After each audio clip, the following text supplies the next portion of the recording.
Sunday আর Sunday মানেই তো কষা কষা মাটন আর সঙ্গে গরম গরম ভাত। Hey hello everyone, good morning and welcome back to my channel. তোমরা সবাই কেমন আছো? তো আজকে ছিল সানডে আর আমি বানিয়ে ফেলি কষা কষা মাটন।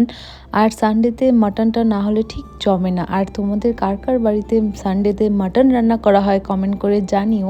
তো এখানে আমি মাটনটা ম্যারিনেট করে রান্না করার জন্য বসিয়ে দিলাম। আর তোমরা কে কেমন করে মাটন রান্না করো সেই রেসিপিটা আমাকে কমেন্ট করে জানিও। কড়াইতে আমি গোটা গরম মশলা ফোড়ন দিয়ে ম্যারিনেট করা মাংসটা দিয়ে দিব এবং খানিকক্ষণ নাড়াচাড়া করে নেব। এই মাটন রান্না করতে করতেই হঠাৎ একটা কথা মনে পড়ে গেল। আগে যখন মা বাড়িতে মাটন রান্না করতো আর আমি বাটি নিয়ে পিছনে দাঁড়িয়ে থাকতাম কখন মাটন কষানো হবে এবং আমাকে খেতে দিবে। আর তোমরা কারা কারা এই কাজটা করতে, মাটন কষার জন্য বাটি নিয়ে দাঁড়িয়ে থাকতে কমেন্ট করে জানিও।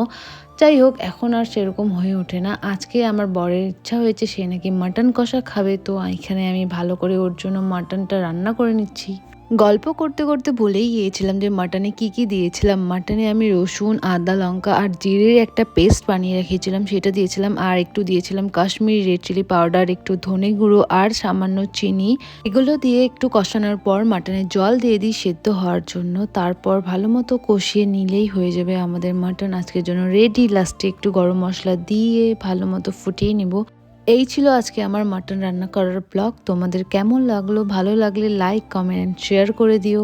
তো আজকের জন্য এইখানেই, টাটা, বাই।